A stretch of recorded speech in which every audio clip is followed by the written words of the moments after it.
Side पट्टा जर धरला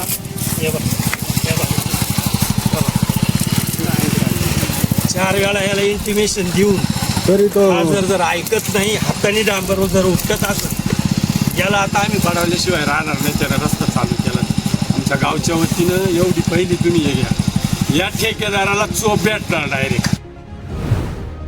अकोले तालुक्यातील निंब्रळ या गावातील निंब्रळ ते निळवंडे रस्त्याचे काम निकृष्ट झाल्याची तक्रार निंब्रळ ग्रामस्थांनी केली आहे. सदर रस्त्याने नेहमीच अवजड वाहनांची निळवंडे धरणाकडे वाहतूक चालू असते. यापूर्वीही सदर रस्त्याची झालेली दुरावस्था न्यूज सह्याद्री एक्सप्रेसने समोर आणली होती.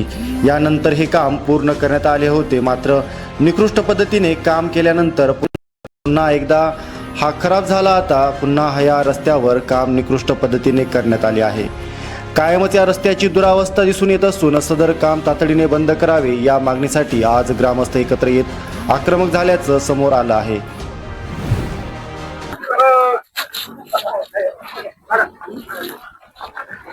आज आपण अकोला तालुका निंब्रळ ग्रामपंचायत अहिल्यानगरच्या हद्दीतून बोलत आहे. मी सरपंच नात्यानं हे कामासाठी खूप प्रयत्न केले, परंतु आमदार साहेबांच्या मोठ्या प्रयत्नाला यश आलं. परंतु सदर ठेकेदार हा संतोष भापकर असून टोटल त्याच्यामध्ये एवढं मोठं ढेकूळ आहे, त्याच्यामध्ये डांबर सुद्धा दिसत नाही. डांबराचा ढेकूळ फुटू शकतं का? वारंवार त्या ठेकेदाराला सदर इरिगेशन डिपार्टमेंटला कल्पना देऊन सुद्धा योग्य प्रतीचं काम होत नाही. तर हे सदर ठेकेदाराला आणि इरिगेशन डिपार्टमेंटला मी जाहीर आवाहन करतो का जोपर्यंत कामाची क्वालिटी होत नाही व्यवस्थित, तोपर्यंत किंवा संयुक्त बैठक होत नाही. आमदार मोदयांनी इरिगेशन खात्याला सांगितलं होतं का ग्रामस्थांची आणि इरिगेशन खात्याची संयुक्त बैठक घ्या. त्याला त्यांनी कोणताही दुजोरा दिला नाही. जोपर्यंत संयुक्त बैठक होत नाही तोपर्यंत काम बंद करण्यात यावं, अन्यथा सदर ठेकेदारास चोप दिला जाईल. गेले वर्षभर हा रस्ता होणार म्हणून आम्ही आतुरतेने वाट पाहत होतो. संतोष भापकर ह्या ठेकेदारानं हा रस्ता ताब्यात घेतलेला आहे किंवा तो ठेकेदार म्हणून आम्हाला गेल्या वर्षापासून रस्ता करतो. आम्ही अनेक वेळा त्याची विनवणी केली, ह्या सोमवारी करतो, ह्या मंगळवारी करतो, असं त्यांनी वर्ष लावलं. पूर्ण वर्षाच्या नंतर इकडून तिकडून आम्ही आमदार साहेबांना भेटलो. आमदार साहेबांनी अनेक त्यांना फोन केले, प्रत्यक्षात भेटले, वॉर्निंगही दिली, परंतु तरी हा ठेकेदार कोणाचं ऐकायला तयार नाही.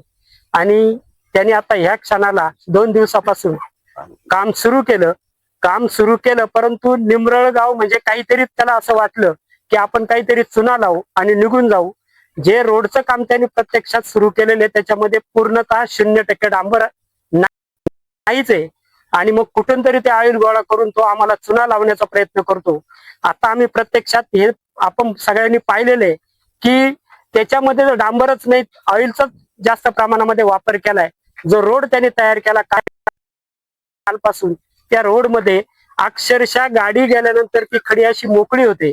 माझा आतापर्यंतचा असा अनुभव आहे की डांबरामध्ये खडी पडल्यानंतर ती एकदम घट्ट चिकटून बसते, म्हणजे मोकळी होत नाही. पण इथं जर आपण परिस्थिती पाहिली तर वाळूचा कण ना कण, त्या रेतीचा कण ना कण, खडीचा कण ना कण बाजूला होतोय. म्हणजे हा एक प्रकारे निंब्रळकरांची फसवणूक आहे.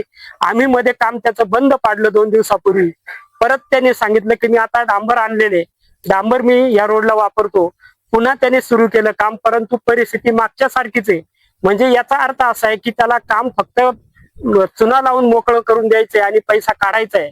तर हा शासनाचा पैसा म्हणजे सर्वसामान्यांचा पैसा आहे. आणि म्हणून शासनाला आमची एक विनंती आहे की या ठेकेदाराचं काम त्वरित बंद करावं, अन्यथा आम्हाला उग्र आंदोलन या ठिकाणी करावं लागेल. आणि मग आमदारांना आम्ही प्रत्यक्षात भेटून परिस्थिती ही दाखवणार आहोत की अशा पद्धतीचं काम होत असेल. एकतर 5 वर्ष झाले आमचा रोड या ठिकाणी रोड नाहीये. धुळीचं प्रचंड प्रमाण या ठिकाणी वाढले. आजूबाजूला घर आहेत, त्या घरांमध्ये लहान मुले आहेत आणि ह्या धुळीचा परिणाम त्या लहान मुलांच्या आरोग्यावर होतोय. हे शासनाने लक्षात घ्यावं आणि हे काम त्वरित थांबून आम्हाला चांगल्या पद्धतीचा रस्त्याचा दर्जा द्यावा अशी आम्ही विनंती करतो. अन्यथा आम्ही हा रोड होऊ देणार नाही असं मी जाहीर ग्रामस्थांच्या वतीने भावना व्यक्त करतो.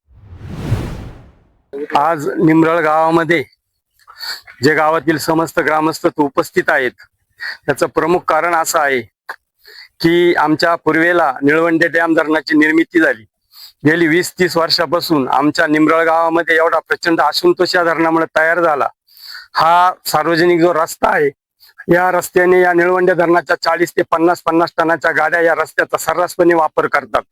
किती वेळा 40 टनाच्या प्लेटा अक्षरशः रस्त्यावर पडल्या. त्या भावनेतून ग्रामस्थांची एकमुखी मागणी होती की आमचा हा रस्ता झाला पाहिजे. 2 वर्षापासून भापकर नावाच्या एजन्सीनं हा रस्ता चालू केला. धरणाच्या लगत असलेला रस्ता अगदी 2च महिन्यात फुटून गेला आणि त्याच एजन्सीने हे काम घेतलेलं आहे. ह्या एजन्सीचं काम इतकं खराब आहे की तुमच्या माहितीसाठी सांगतो, ज्या वेळेस रस्त्याची निर्मिती होत असते आणि जेव्हा डांबराला डिफिशियन्सी द्यायची पाळी येते, 180 अंश सेंटीग्रेड मध्ये ते डांबर तापलं पाहिजे असं अनेक इंजिनियरांचं माहिती. आणि मी जेव्हा या ठेकेदाराकडे मागणी केली, तुमच्या टेम्परेचर मला डांबराचं टेम्परेचर मला दाखवा, तो म्हणतो टेम्परेचर मीटर बंद आहे. अरे मग तुझं टेम्परेचर मीटर जर बंद आहे, 180 डिग्री सेल्सिअसला जर तापमान त्या डांबराचं होत नाही, मग तुमच्या माहितीसाठी सांगतो 180 अंश डिग्री सेल्सिअसला टेम्परेचर न घेतल्यामुळे हा डांबराचा खडा आहे मित्र हो, अक्षरशः हातानं फुटतोय. मग याला कुणी विचारणार आहे की नाही? आमदार महोदयांकडे विनंती केली. आमदार महोदयांनी डायरेक्ट सांगितलं हे बंद करून टाका. आमदार महोदयांनी सांगितल्यानंतर आम्ही त्याला सांगितलं हे काम बंद कर. बंद केल्यानंतर 4 दिवसांनी पुन्हा तो काम चालू करतो. म्हणजे याच्यावर कोणाचा वचकच राहिला नाही. आमचा रस्ता वापरला, या बदल्यामध्ये आम्हाला 1 ते 1.5 किलोमीटर तो अर्धा किलोमीटरचा सिमेंट कॉन्क्रीट रोड झाला. आमची बाकीची मागणी जी होती, ही मागणी अशी होती की आमचा रस्ता करून द्या. आमचा रस्ता करायच्या बदल्यात तुम्ही काहीतरी धातूर मातूर मटेरियल आणून जर आमच्या रस्त्यावर टाकत असतील, आम्हाला परत 5 ते 10 वर्ष निंबळकरांना रस्ता वापरायला मिळणार नाही किंवा होणार आहे पण नाही. तेव्हा शासनाला, पीडब्ल्यूडीला, संबंधित ठेकेदाराला, आमच्या गावच्या वतीनं, इरिगेशन डिपार्टमेंटला आमच्या गावच्या वतीनं असा कडक इशारा आहे, या ठेकेदाराला काळ्या यादीत टाका. पहिली गोष्ट आमची एकमुखी मागणी, या ठेकेदाराला ब्लॅकलिस्ट मध्ये टाका आणि दुसरा ठेकेदार देऊन आमच्या रस्त्याचं काम चालू करा. आणि जर त्यानं प्रयत्न केला रस्ता चालू करायचा तर या ठेकेदाराला गाव ग्रामस्थांच्या वतीनं सामुदायिक चोप देण्यात येईल असं मी सर्व ग्रामस्थांच्या वतीनं जाहीर करतो. आणि पुन्हा एकदा अशी विनंती करतो की इरिगेशन किंवा संबंधित कोणतीच वाहतूक या रस्त्याने होणार नाही. आणि जर याची कारवाई याच्यावर झाली नाही तर आम्ही 1-2 दिवस गाव बंद ठेवून या ठेकेदाराचा निषेध करू. एवढं बोलतो आणि थांबतो. आज या ठिकाणी निंबळकर ते निळवंडी 2 किलोमीटरचं काम हे 2-3 वर्षापासून खड्डे होते आणि इकडून तिकडून आमदार साहेबांच्या पाठीमागं लागून इरिगेशन पाटबंधाच्या खात्याच्या पाठीमागं लागून हे काम चालू केले तर त्याला 10 वर्षापूर्वी आता पहिल्यांदाच चालू केले. आणि चालू केलं तर केलं, बघितलंय आता. हे बघा ही परिस्थिती काय आहे ती, काय आहे अहो, काय चाललंय काय ह्या कामावर, या शासनावर, या ठेकेदारावर कोणाचं लक्ष आहे की नाही बुवा? या ठेकेदाराला कोणाचा हात आहे, कोणाचा जीव असं काम करतोय? असं काम तालुक्यात कुठंच नाही हो, कुठंच नाही असं काम. अशा पद्धतीचं काम चाललंय. या रस्त्याला 30 टनाच्या गाड्या जातात. आमच्या इथं ऊसाचे वाहतूक आहे. उद्या विखे साहेब येणार आहेत पाटबंधाची आणि ते आपलं जलसंपदा मंत्री, त्यांना विनंती तुम्ही उद्या एक साली आहेत तर बघा काय येते आणि त्याकडे लक्ष द्या. काय चाललंय काय, कोणी आहे का नाही पाटबंधाचे खाते रस्ता पीडब्ल्यूडी रस्त्याला कोणी इंजिनियर नाही का या कामावर देखरेख ठेवण्यासाठी? कोणी सुपरवायझर, शासकीय अधिकारी कोणी आहे का नाही? हा त्याला शासनाचं पण कामही तोच करतोय. काय चाललंय काय बुवा, कोणी लक्ष द्यायला आहे काय? आम्ही आमदार साहेबांकडे तक्रार केली. आमदार साहेबांनी स्वतः येऊन स्पॉटला बघितलं, ताबडतोब ते काम बंद केलं. आमदार साहेब निघून गेले. सगळी तो बैठक एकत्र येऊन कामाचं सांगितलं. 8-10 दिवस मध्ये काम बंद पडलं, पुन्हा चालू केलं. म्हणजे आमदाराला सुद्धा कोणी हा ठेकेदार जो म्हणत नाही असं म्हणावं लागल. आणि जे कोण पीडब्ल्यूडीचे अधिकारी डिपार्टमेंट इरिगेशन यांना काही आहे की नाही, यांचं कामगाव कोणी लक्ष ठेवण्याचं कोणी माणूस आहे का नाही? काय नेमकं काय मिळवे ते का काय कोणीच कोणाला बोलायला तयार नाही. हे असंच चालायचं का आता? कशाला करता? त्याच्यापेक्षा बंद ठेवा ते काम. आम्ही आमच्या पद्धतीनं असंच खड्ड्यांमध्ये जातो येतो. तेव्हा मी या तालुक्याच्या कोण अधिकारी असतील, पीडब्ल्यूच्या असतील, इरिगेशनचे असतील, त्यांना विनंती करतो की तुम्ही या इथं बघा वस्तुस्थिती आणि मग त्या कामाचं काय करायचं नियोजन करते करा, नाही तर आम्हाला आंदोलन करावं लागेल. हो. सर्वात प्रथम हा रस्ता करणाऱ्या ठेकेदाराचा सर्व गावाच्या वतीने जाहीर निषेध करतो. तसेच इरिगेशन डिपार्टमेंट जे अधिकारी आहे डिपार्टमेंटचे प्रमुख त्यांचा देखील या ठिकाणी मी जाहीर निषेध करतो. आमच्या सर्व गावकऱ्यांची मागणी अशी होती, आम्ही धरणाच्या लगत असल्यामुळे इथून मोठमोठी डंपर कंटेनर मोठमोठी वाहने जातात, अगदी 40-45 टनाची वाहने जातात. त्यामुळे आमच्या सर्व गावकऱ्यांची मागणी अशी होती का मला हा रस्ता पूर्णपणे सिमेंट कॉन्क्रीटचा करून द्यावा. कारण की पावसाळा पण आमच्याकडे जास्त असतो आणि वाहदारी पण आमच्याकडे जास्त आहे. परंतु सरपंचांच्या पाठपुराव्याने आम्हाला दुर्दैवाने डांबरीकरण जरी मंजूर झालं, ठीक आहे डांबरीकरण मंजूर झालं आम्हाला, तेही आम्ही मान्य केलं. पण डांबरीकरण करत असताना डांबरीकरण कसं करावं, आधी जो खडीचा लेअर येतो त्याच्यावरती, तर तो लेअर अक्षरशः 50 फूट केला, 10 फूट खडी मध्ये संपली, 10 फूट तसंच सोडून दिलं त्यांनी, परत पुढचा 60 फूट केला. वारंवार त्यांना सांगून देखील त्यांनी ते काम तसंच पूर्ण चालू ठेवलं. आम्ही आमदार महोदयांकडे देखील तक्रार केली, तरी पण काम आहे असंच चालू केलं. अक्षरशः त्यांनी डांबरामध्ये काय मिक्स केलंय माहित नाही का, काळा कलर देऊन काळा कलर मारून डांबर आणलेलं आहे. आणि इरिगेशन डिपार्टमेंटचा जर कोणी सुपरवायझर आला इथे, कोणी अधिकारी जर आला तर हो चांगलं काम चाललंय चांगलं म्हणून, म्हणजे याचा अर्थ ठेकेदाराची आणि डिपार्टमेंटची काही मिलीभगत आहे का काय, असा प्रश्न आम्हाला सर्व गावकऱ्यांना पडतोय. उद्या आपल्या जिल्ह्याचे आदरणीय आमदार पालकमंत्री महोदय त्यांचा दौरा आहे. सदर डिपार्टमेंटला आम्ही इशारा देतो की उद्या आम्ही पालकमंत्री आल्याच्या नंतर इरिगेशन डिपार्टमेंटच्या ज्या गाड्या आहेत शासनाच्या त्या आम्ही या रस्त्याने जाऊ देणार नाही. आम्ही उद्या त्याला स्पष्ट इशारा आहे, आम्ही उद्या पालकमंत्र्यांकडे देखील आम्ही निवेदन देऊ या रस्त्याचं.